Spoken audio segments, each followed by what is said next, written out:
अस्सलाम वालेकुम व्यूअर्स, कैसे हैं आप सब लोग। उम्मीद करती हूँ ठीक ठाक होंगे, खैरियत से होंगे। मैं भी बिल्कुल ठीक हूँ। आज मैं आप लोगों के लिए लाई हूँ एक बहुत ही मज़ेदार सी रेसिपी। आज हम बनाने वाले हैं चिकन कोफ्ते। तो उनकी रेसिपी मैं आपके साथ आज शेयर करूँगी। इंग्रेडिएंट्स आपके सामने रखे हैं, मैं फिर भी आपको मेंशन कर देती हूँ कि मैंने कितनी क्वांटिटी में क्या क्या इंग्रेडिएंट्स लिया है। तो चलिए स्टार्ट करते हैं। बिस्मिल्लाहिर्रहमानिर्रहीम। तो ये हमने 3 पाव कीमा ले लिया है और ये हैं भुने हुए चने जो कि मैंने 4 टेबल स्पून लिए हैं, ठीक है। और उसके बाद ये है ज़ीरा जो कि हाफ़ टी स्पून है। ये है वाइट पेपर जो मैंने बिल्कुल जो है हाफ़ टी स्पून से भी कम लिया है। ये भी हाफ़ टी स्पून है सूखा धनिया। और ये जो है ये है अदरक पाउडर, ये मैंने 1 टीस्पून ले लिया है। ये हाफ़ टी स्पून नमक हो गया। ये कुटी हुई मिर्चें हाफ़ टी स्पून है। और ये पिसा हुआ गरम मसाला जो है वो हाफ़ टी स्पून से कम है। और ये भी काली मिर्च जो है वो भी हाफ़ टी स्पून से कम है। ये मैं सब कुछ चॉप कर लूंगी। और ये जो है मैंने एक बड़ा प्याज ले लिया था, वो भी चॉप करना है। ये 2-3 हरी मिर्चें हैं, वो भी चॉप करनी है। और ये लहसुन के कुछ जवे हैं जो कि मैंने इसके अंदर ही कोफ्तों के लिए चॉप करने हैं। हाँ जी, जो मैंने आपको ट्रे में मसाले बताए थे सारे सूखे, वो सारे मैंने ये ग्राइंड कर लिए हैं। अब ये हम लोग जो हैं वो कीमे में डाल देंगे। ये देखिए, ये सारे डल गए। चलिए अब हम जो है इसके अंदर ये देखें, अब हम चॉप कर लेंगे। ये प्याज हमारा जो है ये चॉप कर लेंगे। साथ हम लहसुन के कुछ जवे ले लेंगे, वो चॉप कर लेंगे।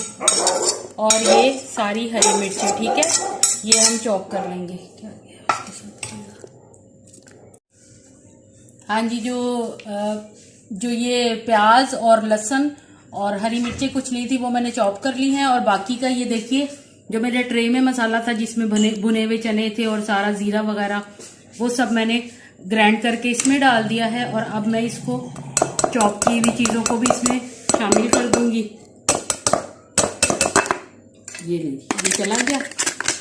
अब हम इसको जो है हाथ से भी कर सकते हैं, लेकिन मेरे पास आटा गूंदने की मशीन है जिसमें मैं इसे थोड़ी देर के लिए चला लूंगी ताकि ये बिल्कुल यकजान हो जाएगा। और फिर उसके कोफ्ते बना देंगे। बाकी का मसाला मैं भी आपको बताती हूँ। हाँ जी, ये जो है सारा मसाला ये मैं अपनी आटा गूंदने वाली मशीन में डाल रही हूँ ताकि ये अच्छे से मिक्स हो जाए। आप हाथ से भी कर सकते हैं इसे, और चट्टू वट्टे में भी आप इसको कर सकते हैं ताकि ये थोड़ा और सॉफ्ट हो जाए। मैंने जरा बारीक कीमा बनवाया था, बारीक कीमा ही इसमें सही रहता है। अब ये देखिए, मैं मशीन चला रही हूँ, तो ये थोड़ा सा 2 मिनट के लिए इसको करूंगी तो बिल्कुल ये अच्छा सा हो जाएगा, ठीक है। तो ये थोड़ा सा हो जाए, उसके बाद हम इसको निकाल के इसके कोफ्ते बना लेंगे। और दूसरा मसाला मैं आपको अभी बताती हूँ कोफ्ते बनाने के बाद। हाँ जी, ये कोफ्तों को हमने शेप दे दी है। ये 3 पाव जो कीमा है उसमें आपके 15 से 18 कोफ्ते जो है वो इजीली बन जाएंगे, ठीक है। ये मैंने इसको शेप दे दी। और ये है अब इसका मसाला। ये आपको टमाटर नजर आ रहे हैं, ये आजकल आपको पता है बड़े बड़े टमाटर आए हुए हैं। ये 2 बड़े साइज के, बहुत बड़े साइज के टमाटर हैं। और ये 2 प्याज हैं बड़े साइज की। ये एक मैंने मुन्नी सी छोटी सी हरी मिर्च ली है। और ये पूरा एक लहसुन का वो जो होता है वो लिया है। अब ये मोटा मोटा इसलिए काटा है कि इसको मैं फ्राई करके तो फिर ग्राइंड करूंगी इन सारी चीजों को, ठीक है। अब ये आगे इसके अंदर जो मसाले जाएंगे, गरम मसाले में बहुत ज्यादा गरम मसाला नहीं जाएगा। ये एक दालचीनी का टुकड़ा है, ये 2 इलायचियां हैं और ये 2 तेज पत्ते हैं, ठीक है। ये लाल मिर्चों का मैंने हाफ़ टी स्पून ले लिया है। ये नमक है जो मैंने हाफ़ टी स्पून ले लिया है। ये हल्दी भी मैंने हाफ़ टी स्पून ले ली है। ये काला नमक है जो कि मैंने 2 चुटकियां लिया है। और ये जो है चाट मसाला है। चाट मसाले से जरा थोड़ा चटपटा सा हो जाता है, आपको पता है ये कोफ्तों का सालन चटपटा ही अच्छा लगता है। ये मैंने व्हाइट पेपर ले लिया, ये भी 2 चुटकियां हैं। और ये मैंने ब्लैक पेपर लिया है, वो भी 2 चुटकियां हैं। ये पिसा हुआ गरम मसाला है जो कि हाफ़ टी स्पून से थोड़ा कम है, ठीक है। ये मैंने एक छोटा मेरा कप है उसका 1 कप ऑयल ले लिया है। तो आए स्टार्ट करते हैं जी। बिस्मिल्लाहिर्रहमानिर्रहीम। ये हमारी पतीली जो है वो गर्म हो गई है। और ये हम इसमें ये छोटे साइज का जो मैंने कप है उसका ऑयल एक डाल दिया है। ये पूरा ऑयल इसके अंदर चला जाएगा। ये थोड़ा सा गर्म हो तो फिर मैं इसमें प्याज और लहसुन डालूंगी। अभी हमें साबुत गरम मसाला कुछ भी नहीं डालना, क्योंकि मुझे प्याज और लहसुन जो है वो ग्राइंड करने और टमाटर भी। तो ये अभी थोड़ा सा हो जाए, ठीक है। ये हमारा ऑयल जो है वो गरम हो गया है और अभी आपको इसमें से आवाज आएगी, ये देखिए आई आवाज। ये हमने प्याज डाल दिया, ये लहसुन डाल दिया, ठीक है।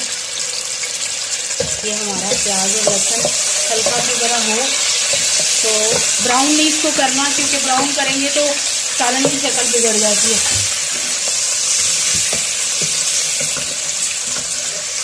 तो ये थोड़ा सा हम अभी इसे सॉफ्ट होने देंगे। ये लहसुन भी थोड़ा सा फ्राई हो जाए, क्योंकि लहसुन और जब ये फ्राई होता है तो जो लहसुन और प्याज की स्मेल होती है वो फ्राई करने से बिल्कुल ख़त्म हो जाती है। क्योंकि अगर आप इसको कच्चा ग्राइंड करेंगे तो वो उसकी स्मेल जानी ही नहीं, चाहे आप जितनी मर्जी कोशिश कर लें। तो ये है कि अभी मैं इसको थोड़ा सा फ्राई करके फिर निकाल के, और बाकी की जो सारी चीज़ें हैं जैसे टमाटर हैं और हरी मिर्च है एक जो मैंने ली थी, वो मैं सारी ग्राइंड करके डालूंगी, वो फिर मैं आपको दिखाती हूँ, ठीक।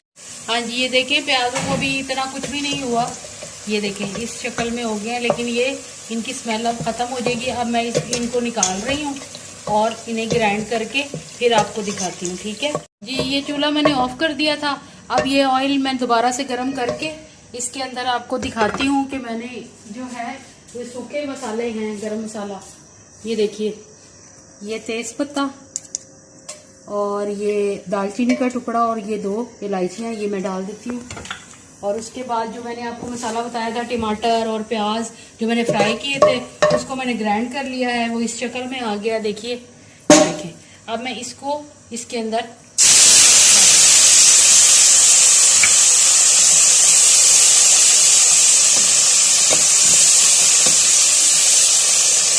देखिए कितना प्यारा माशाल्लाह लग रहा है। अच्छा, तो ये है कि अगर हम उस तरह भी भून सकते हैं जैसे आम घरों में भूनते हैं मसाला, लेकिन अगर ग्राइंड ना करो तो फिर वो भुना ही नहीं जाता, प्याज खड़े खड़े रह जाते हैं। तो इसमें आपको जो है खड़े प्याज नहीं मिलेंगे, कोई टमाटर नहीं खड़ा मिलेगा। तो ये है कि ये अच्छा सा सॉफ्ट सा बन जाएगा। अभी हम इसको भूनेंगे, उसके बाद इसमें दूसरे मसाले ऐड करेंगे और कोफ्ते डालेंगे। हाँ जी, ये देखें, ये 5 मिनट के लिए मैंने इसको जो है वो अच्छे से ऑयल में भूना है, क्योंकि अगर ये ग्राइंड करके डालो तो इसकी भी स्मेल रह जाती है, तो अब ये बिल्कुल नहीं आएगी। अब ये जो बाकी के मसाले हैं जो मैंने आपको सारे दिखाए थे पहले, वो मैं सारे इसमें ऐड कर दूँगी, ठीक है। ये मैंने इसके अंदर ऐड कर दिए। अब मैं इसमें थोड़ा सा पानी डाल दूँगी, ये मैंने पानी डाल दिया। अब इसे मैं थोड़ा सा भूनूंगी, उसके बाद हल्का सा भूनने के बाद मैं इसे कोफ्ते डालते हुए आपको दिखाती हूँ। हाँ जी, ये 5 मिनट मैंने इसे और भूना है, तो ये इस शक्ल का हो गया, ठीक है। अब ये ढीला ढीला ही है। अब इसमें हम डाल देंगे कोफ्ते।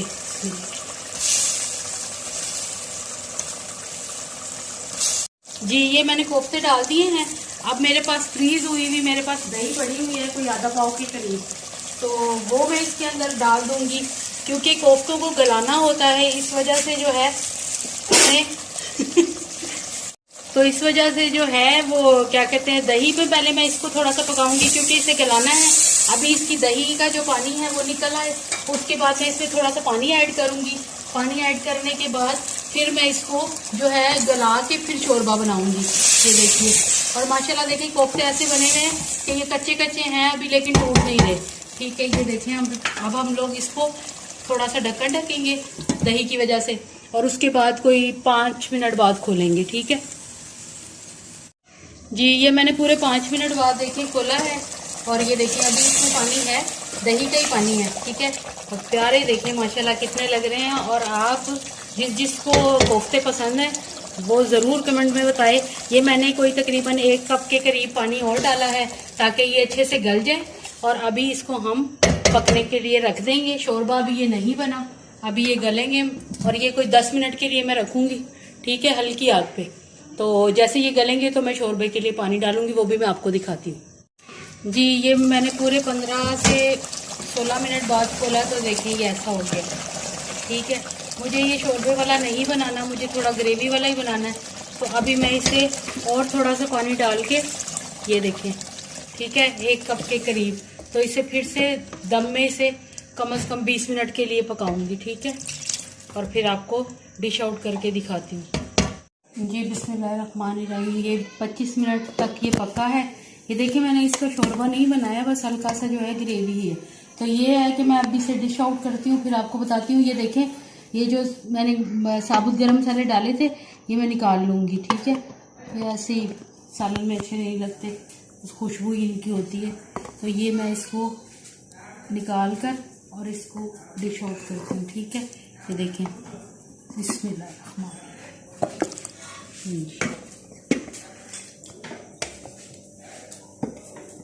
आप इसमें आलू भी ऐड कर सकते हैं, आलू कोफ्ते बना सकते हैं, पालक कोफ्ते बना सकते हैं। कोफ्तों की यही रेसिपी है, कोफ्ते किस तरह बनते हैं बाकी आप अपनी तरफ से। हाँ, फिर आप जो है वो अंडे भी डाल सकते हैं बॉईल करके।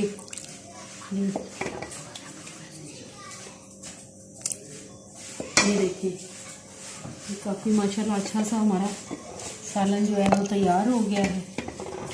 इसको आप चावलों के साथ खाएं, खमीरी रोटी के साथ खाएं, या घर की बनी हुई रोटी के साथ खाएं। वीडियो अच्छी लगी हो तो चैनल को सब्सक्राइब ज़रूर कीजिएगा, कमेंट में बताइएगा रेसिपी कैसी आपको लगी।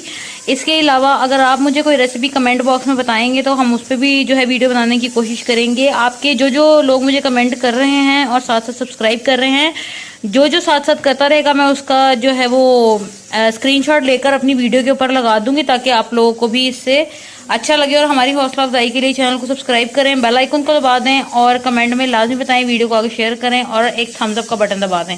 अपना बहुत सारा ख्याल रखिएगा। नेक्स्ट वीडियो तक के लिए अल्लाह हाफिज।